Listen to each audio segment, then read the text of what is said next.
Hello मेरे प्यारे भाई, तो आप लोग का स्वागत है आपका अपना परिवार मैथ वाला रवि शर्मा। तो दोस्तों, आज मैं आप लोग को बताने वाला हूँ वास्तविक संख्या का परिचय एंड इंट्रोडक्शन क्लास 2। पिछले कक्षा में चैप्टर 1 का इसी चैप्टर का इंट्रोडक्शन क्लास 1 था। कुछ बच गया था बेसिक चीज़ें दोस्तों, तो वो बेसिक चीज़ें आज हम जानेंगे। पिछले कक्षा में हम बताए थे कि वास्तविक संख्या क्या होती है, संख्या क्या होती है, वास्तविक संख्या के अंतर्गत कौन कौन सी संख्या आती है। तो पढ़े थे परिमेय और अपरिमेय।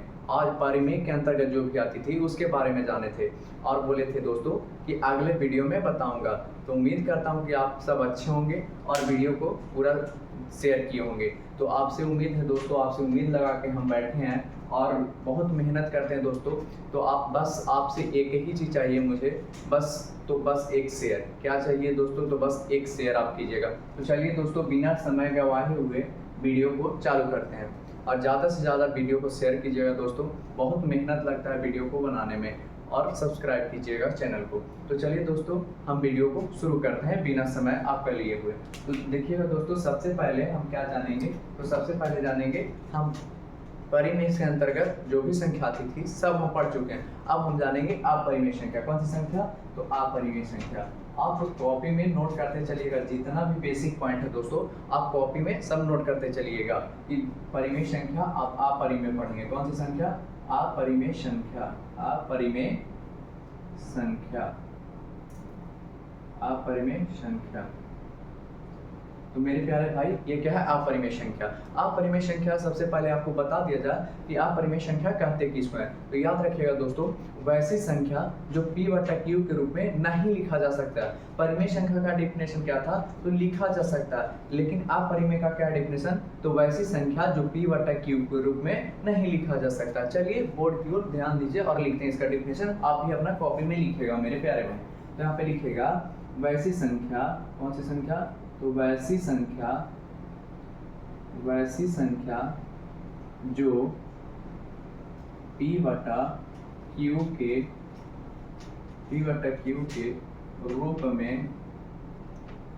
रूप में नहीं लिखा जा सके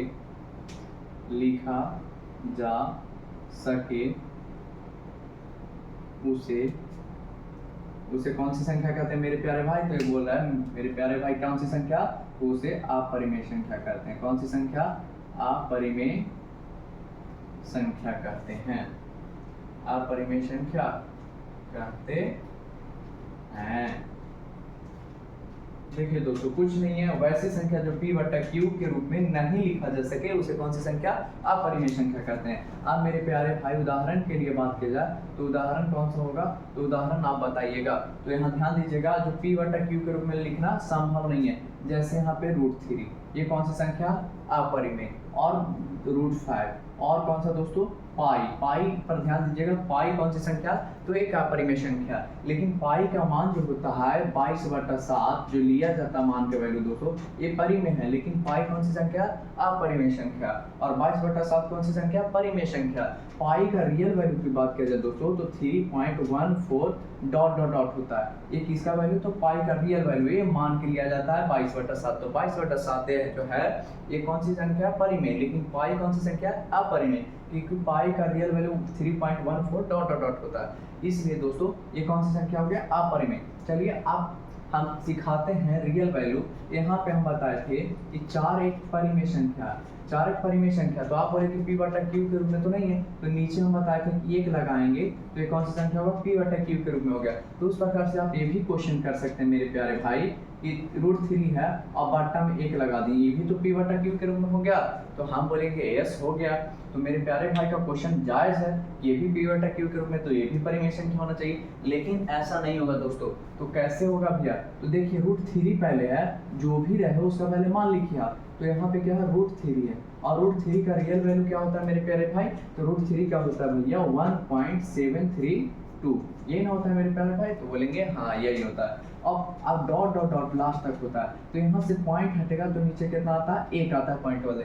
और जितना इधर अंक रहता है उतना जीरो बैठता है, जितना इधर अंक रहता है दाएं साइड में उतना नीचे जीरो बैठता है। तो जीरो बैठा, कितना अंक है तो अनंत अंक है, तो अनंत जीरो हम बैठा सकते हैं मेरे प्यारे भाई। तो आपका जवाब होगा नहीं भैया नहीं बैठा सकते हैं। तो जब इसको जीरो नहीं बैठा सकते हैं इसका मतलब है कि पी बटा क्यू के रूप में इसको नहीं लिख सकते हैं। और जब पी बटा क्यू के रूप में नहीं लिखा जा सकता तो ये कौन सी संख्या हो गया आप परिमेय। बहुत बढ़िया मेरे प्यारे भाई। तो हम आशा करते हैं कि आप परिमेय समझ में आ गया होगा। और एक बात किया जाए यहाँ पे रूट से आपको पता नहीं लगाना कि जो संख्या रूट में है वो आप परिमेय ही होगा। जैसे यहाँ पे दे दिया जाए 16 और बटा 25, तो ये पहले रूट से बाहर निकालो, तो रूट से बाहर निकलेगा तो 4 बटा 5 हो जाएगा, ये परिमेय संख्या हो गया। अब इसके ये अंदर है तो बाहर निकलता है तो पहले बाहर निकालो, जैसे रूट 7 हो गया, तो रूट 7 कौन सी संख्या हो गया एक अपरिमेय संख्या, क्योंकि रूट के बाहर नहीं निकलेगा।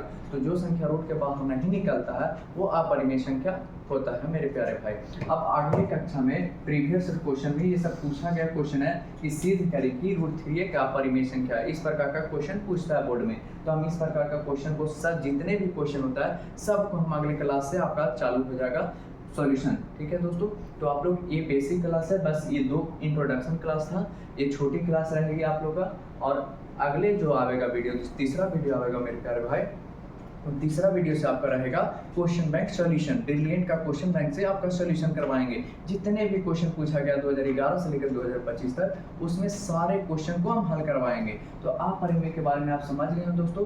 अब हम समझाएंगे अपरिमेय के बाद यौगिक संख्या एक होती है दोस्तों। यौगिक संख्या से ऑब्जेक्टिव आती है कि यौगिक संख्या किसको कहते हैं। तो चलिए ये समझ में आ गया होगा दोस्तों। उदाहरण में आप लिख लीजिएगा और आप मेरे प्यारे भाई और 2 उदाहरण आप दो। तो एक भाई बोल रहा है √13, बहुत बढ़िया गुड, √13 ये रूट से बाहर नहीं निकल सकता, ये किसी का वर्ग नहीं है, 13 जो है किसी का वर्ग नहीं है, तो ये रूट से बाहर नहीं निकल सकता है। तो ये कौन सी संख्या हो गया अपरिमेय। बहुत बढ़िया मेरे प्यारे भाई। तो उस प्रकार से आप आशा करते हैं कि समझ गए होंगे। चलिए आप आगे देखते हैं, आगे कौन सी संख्या यौगिक संख्या के बारे में जानेंगे। कौन सी संख्या मेरे प्यारे भाई, तो यौगिक संख्या। चलो देखते हैं यौगिक संख्या कौन सी क्या कहलाती है। तो यहाँ पे आप जानेंगे किसके बारे में, यौगिक। कौन सी संख्या मेरे प्यारे भाई, तो बोलेंगे यौगिक संख्या भैया जी। अरे बताओ जल्दी जल्दी भाई, कौन सी संख्या, यौगिक संख्या। तो यौगिक संख्या किसे कहते हैं, तो एक से बड़ी, कितने से बड़ी दोस्तों, एक से। इसका डिफिनेशन की बात की जाए तो वैसी संख्या जो एक से बड़ी हो, एक से क्या हो दोस्तों, बड़ी हो, एक से बड़ी हो, और वह संख्या अभाज्य नहीं हो। वह संख्या क्या नहीं होना चाहिए, अभाज्य नहीं हो। उसे कौन सी संख्या कहते हैं, तो उसे यौगिक संख्या कहते हैं। उसे कौन सी संख्या मेरे प्यारे भाई, तो बताओ जल्दी मेरे भाई, उसे यौगिक संख्या कहते हैं। कौन सी संख्या, यौगिक संख्या कहते हैं, यौगिक संख्या कहते हैं। ठीक है मेरे प्यारे भाई। कौन सी संख्या, तो वैसी संख्या जो एक से बड़ी हो और वह संख्या भाज्य नहीं हो। कहने का मतलब एक से बड़ा तो 2 आता है। उदाहरण के लिए लिया जाए तो उदाहरण आप दीजिए भैया, तो उदाहरण होगा मेरे बाबू, प्यारे बाबू, उदाहरण जैसे एक के बाद एक से बड़ी हो तो 2 एक से बड़ी है। आप बोलेगा कि यौगिक संख्या है कि नहीं, तो 2 बताओ कि अभाज्य नहीं होना चाहिए, ये तो अभाज्य संख्या, तो अभाज्य नहीं बोला। 3 भी अभाज्य है, एक से बड़ी तो है लेकिन ये अभाज्य है, अभाज्य नहीं होना चाहिए, तो 4 बिल्कुल होगा। 4 ये कौन सी संख्या, यौगिक संख्या। यानी पहला उदाहरण कितना हो गया 4। उस प्रकार से 5 ये कौन सी संख्या, तो अभाज्य संख्या, वो भी नहीं होगा। फिर कितना होगा 6 के बाद फिर कितना होगा मेरे प्यारे भाई, तो 6 के बाद होगा 7 नहीं होगा 8 होगा। 8 के बाद कितना होगा, तो 8 के बाद कितना 9 होगा। 9 के बाद कितना 10 होगा। इस प्रकार से इत्यादि बहुत सारी संख्याएं होती है यौगिक संख्या। तो इस प्रकार से आप आगे और एक 5-6 एग्जाम्पल लीजिएगा दोस्तों और देखिएगा। तो ये ऑब्जेक्टिव में इस टाइप का क्वेश्चन पूछा गया। ऑब्जेक्टिव में एक क्वेश्चन था दोस्तों, ये 31, 21 और 11 और 41 में बताइए कि कौन सा यौगिक संख्या। तो यौगिक संख्या कौन है दोस्तों, तो देखिए ये तो अभाज्य हो गया। 31 किसी से नहीं, एक और अपने आप से करता अभाज्य हो गया, ये भी अभाज्य हो गया, और 41 भी अभाज्य है। यही जो संख्या 1 से बड़ी है और अभाज्य नहीं है, क्योंकि 3 से भी कटता है दोस्तों और 7 से भी कटता है, तो यही एक संख्या जो अभाज्य नहीं है। तो यौगिक संख्या में ये हो जाएगा ऑप्शन बी सही हो जाएगा आपका दोस्तों। इस प्रकार से क्वेश्चन आता है, तो आप डील कीजिएगा दोस्तों। चलिए और आगे देखते हैं आगे क्या पढ़ना है। अब हम कुछ नोट पॉइंट पढ़ेंगे दोस्तों। कुछ नोट पॉइंट पढ़ने के बाद अब हम बताते हैं क्या पढ़ना है। तो चलिए सबसे कुछ नोट पॉइंट है आपका दोस्तों, उसको नोट कीजिएगा कॉपी में। डायरेक्ट सीधे सीधे एग्जाम में इस नोट पॉइंट से क्वेश्चन आ जाते हैं। तो P के लिए प्रत्येक, अब क्वेश्चन नोट पॉइंट है दोस्तों, P के लिए प्रत्येक, P के लिए क्या दोस्तों, प्रत्येक समपूर्णांक, प्रत्येक क्या समपूर्णांक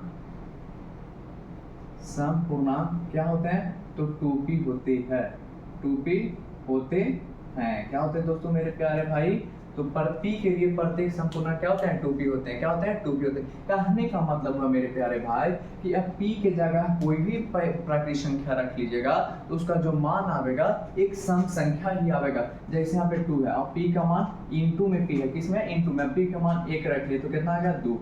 कौन सी संख्या मेरे प्यारे भाई, तो आप बोलिएगा सम संख्या। फिर 2 लिए, फिर 2 एक की जगह P के मान 2 रखें तो 2 दूना 4, ये भी कौन सी संख्या, तो सम संख्या। यानी कहने का मतलब हुआ अगर P के लिए पूछे तो समपूर्णांक क्या होगा, 2p हो जाएगा। क्या हो जाएगा दोस्तों, 2p। Q के लिए पूछे समपूर्णांक तो क्या हो जाएगा, 2q हो जाएगा। M के लिए पूछे मेरे प्यारे भाई तो क्या हो जाएगा, 2m हो जाएगा। इस प्रकार से आपको सम संख्या, यानी कहने का मतलब P Q M की जगह कोई भी संख्या रखिएगा तो गुना करने के बाद आपका सम ही प्राप्त होगा, इसलिए ये जो रूप होगा ये सम का होगा। अब इन नोट पॉइंट है दोस्तों, नोट कर लीजिएगा। अब हम पढ़ेंगे विषम का, किसका, विषम का जान लेते हैं। तो यहाँ पे लिखा जाए कि Q के, मान लेते हैं Q के लिए प्रत्येक विषम पूर्णांक, कौन सा दोस्तों, विषम पूर्णांक। तो विषम पूर्णांक क्या हो जाएगा, विषम पूर्णांक कुछ नहीं होगा, 2q बोल रहा है तो q हो जाएगा, जो यहाँ बोलेगा वही यहाँ पे आ जाएगा। q बोला तो q और प्लस में 1 होते हैं, प्लस में 1 होते हैं। ये किसके लिए हो गया मेरे प्यारे भाई, तो हो गया विषम पूर्णांक के लिए। जैसे यहाँ पे q का मान आप कोई भी प्राकृतिक संख्या रख लो, जैसे 2 है और q की जगह 1 रखें और प्लस में 1, तो इसका आंसर 2 एकम 2 और 1 3 आ गया। 3 कौन सी संख्या, विषम संख्या। जाहिर सी बात है, अब 2 है गुना 1 की जगह अब q का मान 2 रख लो और प्लस 1, तो 2 दूना 4 और 1 5, ये भी कौन सी संख्या, एक विषम संख्या। तो इससे आप समझ चुके होंगे कि प्रत्येक q के लिए प्रत्येक विषम पूर्णांक क्या होगा, 2q + 1। अब यहाँ पे m बोलता था 2m + 1 हो जाता, यहाँ पे p बोलता तो 2p + 1 हो जाता। इस प्रकार से आप समझ गए होंगे। इस टाइप का क्वेश्चन पूछता था दोस्तों, इसलिए इसको नोट पॉइंट पे आपको करवाती है। चलिए अब आगे देखेंगे, आगे क्या है, परिमेय संख्या और अपरिमेय संख्या।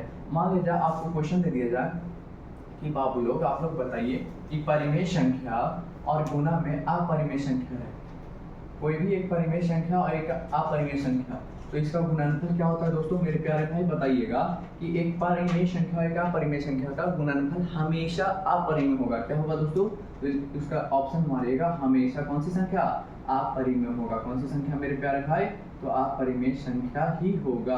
कौन सी संख्या, हमेशा अपरिमेय होगा, इस बात को ध्यान रखिएगा। और कुछ नोट पॉइंट है उसको भी हम बात करेंगे दोस्तों। जैसे अब आ जाएंगे लसा गुने मासा, कौन सी संख्या है दोस्तों, लसा और मासा सीखेंगे कि लसा क्या होता है, मासा क्या होता है, ये आपको आगे काम देने वाली है। तो लसा के बारे में आप जानते हो कि लसा क्या होता है, ये जो भी संख्या था, संख्या के बारे में हम जान चुके दोस्तों। आप संख्या जान चुके, अब कोई पूछेगा सबसे छोटी अभाज्य संख्या कितना, तो सबसे छोटी अभाज्य संख्या पिछले कक्षा में कितना बताए थे, 2। बहुत बढ़िया, गुड मेरे भाई, याद करते हैं, जियो रे भाई, तुम याद कर रहे हो यार, बहुत बढ़िया, गुड, शाबाश मेरे से।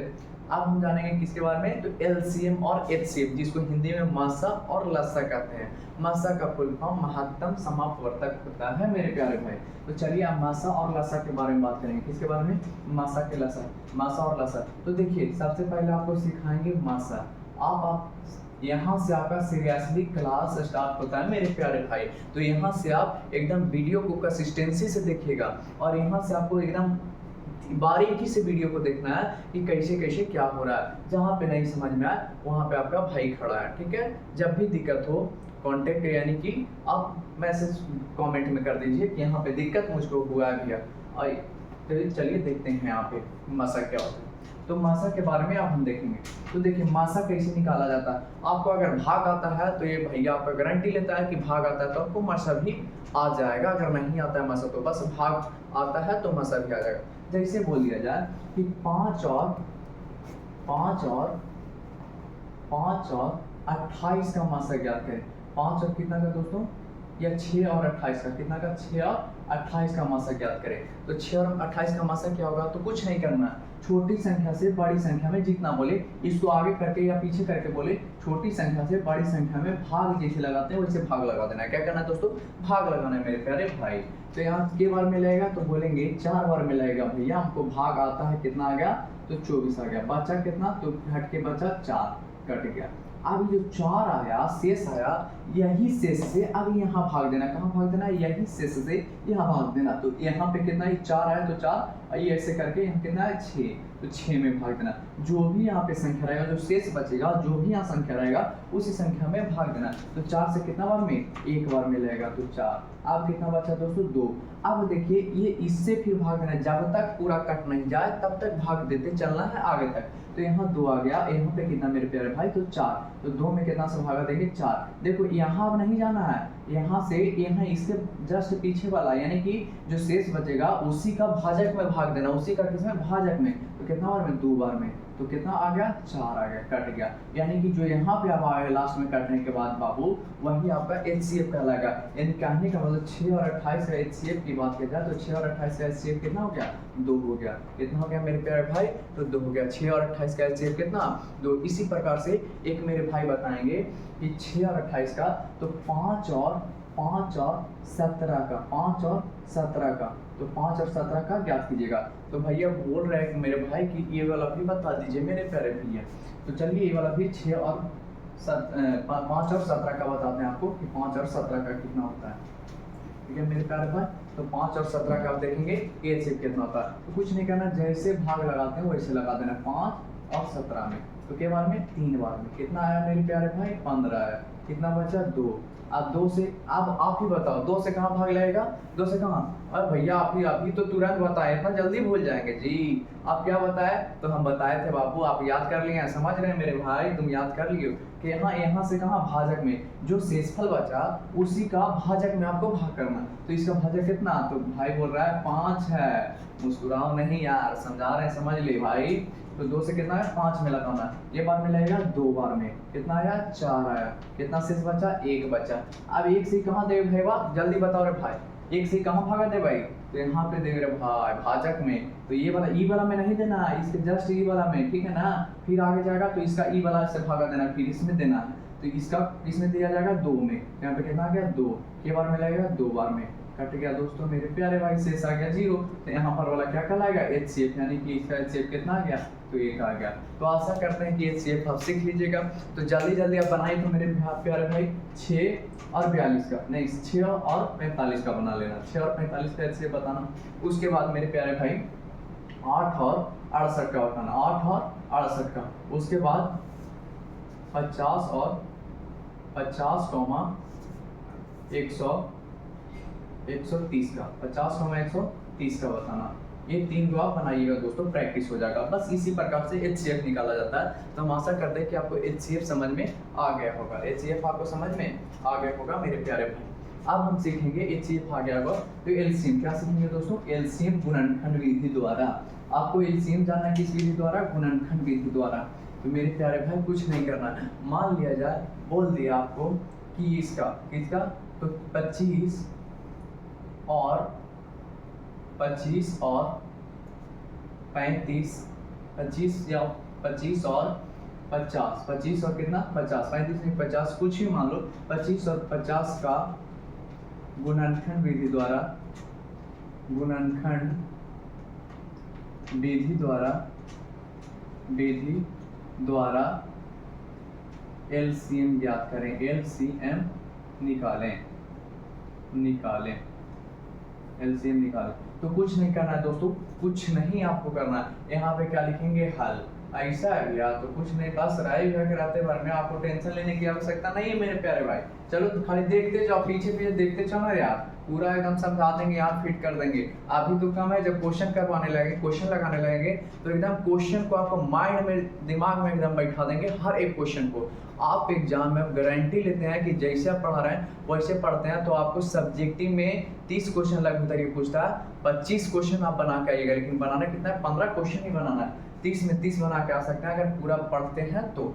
चलिए मेरे प्यारे भाई, चलिए इसको देखते हैं बनाते कैसे हैं, किस प्रकार से कॉपी लिखना, सब कुछ हम बताएंगे दोस्तों। तो चलिए यहाँ पे देखिएगा किस प्रकार से, यहाँ पे 25 है, क्या 25, तो यहाँ पे देखिए 25 का, तो 25 है दोस्तों, 25 का क्या निकालेंगे, कुछ नहीं, गुणनखंड जैसे एलसीएम के बार में लगेगा, 2 से लगेगा नहीं, 3 से लगेगा नहीं, कितना से लगते मेरे भाई, तो 5 से लगते भैया, तो 5 से के बार में लगती यार, 5 बार में लगती भैया, फिर 5 से लगता है के बार में, एक बार में, तो यानी कि 25 को कैसे लिख सकते हैं मेरे प्यारे भाई, तो 25 बराबर क्या हो गया, 5 गुने 5, 5 गुने 5, इसी को क्या लिख सकते हैं, 5 के स्क्वायर, तो हाँ भैया सही बोले आप। अब यहाँ पे 50 आ गया, कितना आ गया 50, तो 50 के बार में लगेगा दोस्तों, 50 को बताओ कितना, 2 से नहीं लगेगा, 2 से लगेगा, लगेगा मेरे प्यारे भाई, कितना बार में लगेगा, तो कितना बार में, 25 बार में लगेगा, फिर 2 से नहीं लगेगा, 5 से लगेगा, 5 से कितना बार में, 5 बार में, फिर 5 से के बार में, एक बार में, यानी इसको लिख सकते हैं भैया 50 है तो इसको लिख सकते हैं 2 गुने 5 गुने 5, बहुत बढ़िया मेरे प्यारे भाई, 25 को 50 को ऐसे लिख सकते हैं 2 गुने 5 के पावर 2, बहुत बढ़िया, यानी 25 का निकाले तो 5 के पावर 2 आता है, और 50 का निकाले तो 2 इंटू 5 के पावर 2 आता है। अब देखो एलसीएम निकालना है, एलसीएम ऑफ किसका, तो 25 कॉमा 50 गुणनखंड बिंदु, तो कुछ नहीं करना है, सबसे पहले दोनों में सबसे ज्यादा पावर वाला देखना है, ज्यादा पावर वाला देखना है, तो ज्यादा पावर वाला कौन है, तो एक ही है, दोनों सेम, तो एक ही को लेना है। मान लीजिए यहाँ पे 5 के पावर 3 रहता है, कितना रहता है दोस्तों, 5 के पावर 3, पहले तो जो अलग अलग रहेगा उसको लेना है, पहले अलग कौन है, तो 2 अलग है, तो 2 को लेना है, मान लीजिए 3 और रहता तो भी 3 आ जाता, ठीक है। और उसके बाद अब देखो 5 के पावर यहाँ पे 3 रहता, तो यहाँ पे 5 के पावर खाली 3 लेते हैं, अगर 5 के पावर 1 रहता दोनों में से, तो 5 के पावर यहाँ पे 1 रहता है, यहाँ पे 2 रहता, तो ये बदल लेते हैं, तो जैसे 5 के पावर कितना है, अधिकतम 2, तो कितना लेंगे 5 के पावर 2, तो कितना गया 2 गुने 5 के पावर 5 करने का मतलब 25, तो 25 गुना 50, यानी कि इसका एलसीएम कितना आ गया दोस्तों, तो 25 और 50 का एलसीएम कितना 50, किस विधि द्वारा, तो गुणनखंड विधि द्वारा, गुणनखंड विधि द्वारा यही होता है, गुणनखंड LCM lowest common multiplication, lowest common multiplication होता है, यानी कि लोवेस्ट से लोवेस्ट आपको छोटा से छोटा ऐसा संख्या ज्ञात करना है जो दोनों से विभाज्य हो सके, तो 50 ऐसी संख्या जो 25 से विभाज्य है और 50 से विभाज्य, जैसे आपको बोल दिया जाए, जैसे यहाँ पे एक दे दिया जाए 8 और एक दे दिया जाए 82, कितना दे दिया है 82, अब बोला कि इसका ज्ञात करो, तो कुछ नहीं, 2 से के बार में 4 बार में, फिर 2 से के बार में 2 बार में, फिर 2 से के बार में 1 बार में, आ गया दोस्तों, यानी आप लिख सकते हैं कैसे, तो 8 को लिख सकते हैं 2 के पावर 3, अब 82 को करना है, तो 82 2 से के बार में 41 बार में, और लिख सकते हैं नहीं लिखेंगे भैया, तो 41 से लगेगा तो 1 बार में, यानी कि अब बच गया तो इतना, यानी कि इसको लिख सकते हैं 2 गुना 41, तो इसको कितना होगा एलसीएम मेरे प्यारे भाई, एलसीएम कितना होगा, सॉरी एलसीएम इसका बताना है, तो एलसीएम मेरे प्यारे बताइए, कुछ नहीं करना मेरे प्यारे भाई, एलसीएम ऑफ कितना का है, तो 41, 8 और 82 का, 8 और कितना का दोस्तों 82 का, तो 8 का 82 का एलसीएम कितना, तो सबसे पहले देखना है पावर, यहाँ पावर देखना है, यहाँ पावर कितना 1, तो ज्यादा पावर वाले लेना है, यानी कि जो ज्यादा पावर है, तो 2 के पावर 3 यहाँ, तो 2 के पावर 3 यहाँ ले लेंगे, और ये 2 के पावर जितना रहे ना फालतू वाला रहेगा वही लेना है, उसके बाद इसको अब नहीं लेना मेरे प्यारा भाई, आप किसको लेना है, तो 41 को बचा है, जो बचा रहेगा उसको लेना है, तो अब कितना होगा 2 के पावर 8 गुने 41, एक ही हो जाएगा आपका आंसर गुना करके, यानी कि इसका एलसीएम इतना आ जाएगा मेरे प्यारे भाई। उस प्रकार से आपको हम होमवर्क दे रहे हैं, होमवर्क को ईमानदारी से कीजिएगा मेरे प्यारे भाई, जैसे यहाँ पे दे रहे हैं 5 और 50 का निकालना है आपको, हल्का है 62, 12 और 62 का निकालेगा मेरे प्यारे भाई, और निकालेगा किसका 80 और 4 का निकालिएगा, इन 3 को निकाल लीजिएगा मेरे प्यारे भाई आप एलसीएम। इसके बाद अब आप पढ़ेंगे दोस्तों मसल और लसब सब कुछ पढ़ दिए, तो आप हम पढ़ेंगे इसके बारे में, तो एक फार्मूला होता है, उस फार्मूला के बारे में जानेंगे। देखिए दोस्तों, ये सब हम सिखा रहे हैं, ये सब बस आपको ध्यान से सीखना है, कहा कि आगे जब जाइएगा प्रीवियस से क्वेश्चन सॉल्यूशन करेंगे तो ये सब उसका बेसिक हो गया, ये सब यूज होने वाला है आपको दोस्तों, तो आपको ध्यान से ये सब पढ़ना है, जैसे पढ़ाना है वैसे देखते चलिए। तो आगे देखिए दोस्तों क्या है, तो चलिए आगे दिखाते हैं आपको आगे क्या पढ़ना है। तो मेरे प्यारे भाई ध्यान से आप वीडियो को देखिए और अपने भाई को सपोर्ट कीजिए, अपना बनाइए रखिए, हाथ हम पे दया दिखाइए और ज़्यादा से ज़्यादा वीडियो को शेयर कीजिए, अपने दोस्तों के पास भेजिए, सब्सक्राइब करवाइए मेरे प्यारे भाई, और तोरे जैसे हम भी गरीब भाई सब्सक्राइब कर भाई, ठीक है, और आगे बढ़ाओ, ठीक है। तो आगे देखेंगे मेरे प्यारे भाई आगे क्या, तो आगे एक फार्मूला आता है, पहली संख्या, कौन सी संख्या, पहली संख्या गुने दूसरी संख्या, पहली संख्या गुने दूसरी संख्या, और बराबर होता है मेरे प्यारे भाई लासा गुने मासा। लासा गुने मासा, लासा गुने क्या बोलना रे भाई, मासा, लासा गुने मासा। अच्छा मासा हो बाबा, हाँ भाई वाह, मासे हो भाई। चल यहाँ पे देख, यहाँ पे कोची कर ला रे भाई, लासा गुने पहली संख्या दूसरी संख्या बराबर लासा गुना मासा। कहने के मतलब है ना कि दो संख्या का गुणनफल के बराबर हुआ है लासा गुने मासा, ठीक ना भाई।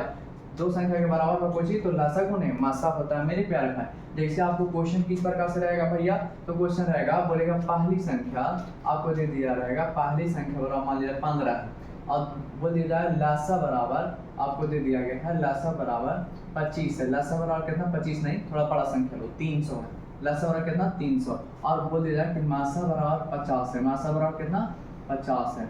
तो आप बताओ कि इसका दूसरी संख्या क्या, दूसरी संख्या ज्ञात करना। तो कुछ नहीं, जैसे जैसे देखो ना भाई, वैसे बैठा दे और गुना के भागा में, भागा के गुना में कर रहा है, और कुछ कर रहा है। तो पहली संख्या 15 दे ले, तो इस सामने 15 लिख के फिर गुना, ई वाला ना पता है, तो इसी तरह देख भाई।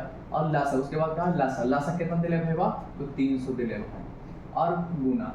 मासा कितना, जल्दी जल्दी बताओ, मासा कितना दे ले, 50 दे ले, तो 50 ले लो। देख भाई ऊपर तोरा पता बताओ कि ऊपर ऊपर काटा है, तो 15 से के बार में काट दे, 2 बार में, के बार में, 2 बार में, यानी कि 15 दूना 30 और 0 बैठते, यानी 20 बार में कट गए दोस्तों। तो आप कितना आगे, दूसरी संख्या बराबर कितना, 20 गुने 50, 20 गुने कितना ले भाई 50, गुना कर भी तो 1000 आती, कितना आती भाई 1000। तो ये क्वेश्चन होना बात एकदम लागू ना कि हलवा है कि ना रे भाई, हलवा है एकदम।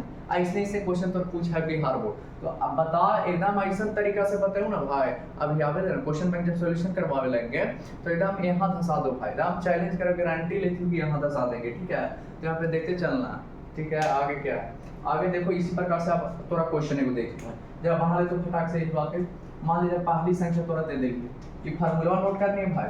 पहली संख्या दे दे रही है, पहली संख्या मान के चल मेरे प्यारे भाई कि 20 है, और लासा दे दे लिया आप, लासा द्वारा दे दे लियो मान के चला 400, और मासा दे दे लेगा, मासा द्वारा दे दे लियो 25, मासा कितना 25। तो ज्ञात कर रहा है दूसरी संख्या, कौन सी संख्या, दूसरी संख्या ज्ञात कर लिया कि दूसरी संख्या क्या होता है। तो कुछ ना करना है भाई, जैसे जैसे है ना फार्मूला वैसे से बैठा देना, और एरे से 3 फार्मूला कितना मास्टर निकाल के बताए तो कोई गड़बड़ाए वाला बात ना है। जैसे यहाँ देखा पहली संख्या, आप तुरंत बता दो कि पहली संख्या बराबर फार्मूला क्या होगा है, पहली संख्या बराबर फार्मूला कोई पूछ दो तो कुछ ना करिए है। ये जैसे हवा ना लासा गुने मासा हवा ना, तो लिख दिया लासा और गुने मासा, लासा गुने मासा, लासा गुने मासा लिखला के बाद थोड़ा सा ध्यान दिया, इधर कौची में है दूसरी संख्या, गुना में, तो इधर है जिधर कौची में होते भेवा, भागा में होते और कौची में होती भैया दूसरी संख्या। किसी को कोई दिक्कत तो भैया बाबू लोग बोलते कि ना दिक्कत कुछ नहीं भैया, आपको रहते भर में दिक्कत। देखो जैसे लासा के पूछते तो लासा यहीं पे रख दिखा, और मासा इधर गुना में इधर रखे भागा में हो जाए, तो ठीक है। तो इस प्रकार से आपको बता रहे हैं, तो इस प्रकार से आप समझिएगा। और इससे अच्छे तरीका से जब सॉल्यूशन करवाएंगे तो हम गारंटी करते हैं भाई कि इससे अच्छा तरीका से आपको बताया जाएगा। तो चलिए, और आपको पढ़ना है, अब पढ़ना है एक और परमेय का पढ़ना है। क्या पढ़ना है, परमेय का। ये वाला फार्मूला नोट कर लिया भाई, क्या होता है पहली संख्या गुने दूसरी संख्या बराबर लासा गुने मासा। आप पूछे तो मासा बराबर, तो मासा बराबर पूछो ना बाबू, तो मासा जहां आवा ना एक साइड रह दिया, और लासा इधर गुना में हवा तो इधर है, तो भागा में हो जी, तो बस यही तो कर लाई है, बाटा में कर दिया, लासा बराबर पूछो तो इधर ले आई है। और नहीं तो डायरेक्ट अगर यही फार्मूला का प्रयोग करके डायरेक्ट अपना मान बना के लिख दिया, यही तो है मैथ, और कुछ नहीं है। एकदम हंसा पर है वो, देखिए खाली ध्यान से। अभी एक्सपीरियंस थोड़ा कम है बाबू, ऑफलाइन में पढ़ाया है, ऑफलाइन में कोचिंग मेरा चलता है, तो ये ऑफलाइन के थोड़ा सा आदतवा लगल बोले के, इसलिए आप बोल देते हैं, मतलब बुरा नहीं मानिएगा मेरे पैर में। चलिए आगे देखते हैं।